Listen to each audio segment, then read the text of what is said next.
राधे राधे, जय श्री कृष्णा। माघ मास प्रातः बेला में आए सभी का स्वागत है। आज हम माघ मास का सुनेंगे 8वां अध्याय।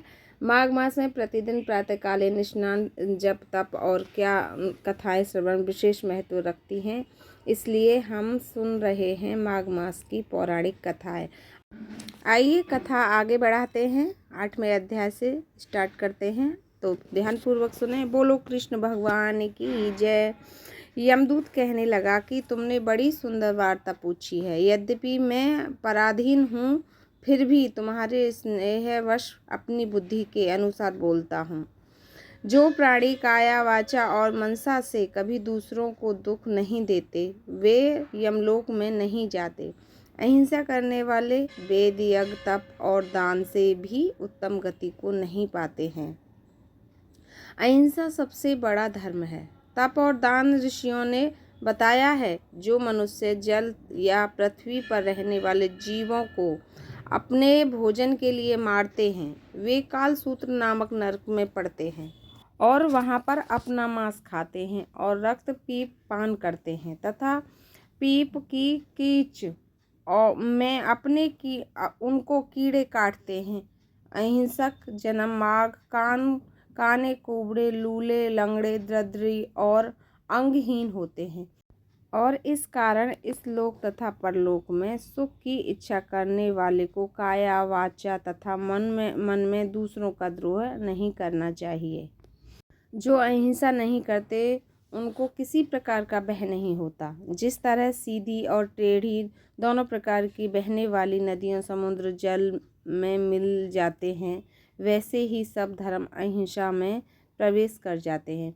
ब्रह्मचारिणी, गृहस्थी, वानप्रस्थी तथा यति सभी अपने अपने धर्म का पालन करने और जितेंद्रिय रहने से ब्रह्मलोक को प्राप्त करते हैं। जो जलायस्य आदि बनाते हैं, वह सदैव 5 यज्ञ करते हैं, वे यमपुरी में नहीं जाते हैं। जो इंद्रियों को वशीभूत नहीं हैं, वेदवादी और नित्य की अग्नि अर्थात हवन आदि का पूजन करते हैं, वे स्वर्ग को जाते हैं। युद्ध भूमि में जो सूरवीर मर जाते हैं, वह सूर्यलोक को प्राप्त होते हैं। जो अनाथ स्त्री शरण में आए हुए तथा ब्राह्मण की रक्षा के लिए प्राण देते हैं, वह स्वर्ग से नहीं लौटते। जो मनुष्य लूले, लंगड़े, वृद्ध, अनाथ तथा गरीबों का पालन करते हैं, वह भी स्वर्ग में जाते हैं। जो मनुष्य गायों के लिए पानी का आश्रय करते हैं तथा कुआं, तालाब और बावड़ी बनवाते हैं, वे सदैव स्वर्ग में निवास करते हैं। जैसे जैसे जीव इसमें से पानी पीते हैं, वैसे ही उसका धर्म बढ़ता है। जल से ही मनुष्य के प्राण हैं, इसीलिए जो मनुष्य प्याऊ आदि लगवाते हैं, वह अक्षय स्वर्ग को जाते हैं। बड़े बड़े यज्ञ भी वह फल नहीं देते जो अधिक छाया वाले वृक्ष मार्ग पर लगाने से देते हैं। जो मनुष्य वृक्ष रोपण करता है, वह सदैव दानी और यज्ञ करने वाला होता है। जो अच्छे फल और अच्छी छाया वाले मार्ग के वृक्ष को काटता है, वह नरकगामी होता है। तुलसी का पौधा लगाने वाला सब पापों से छूट जाता है।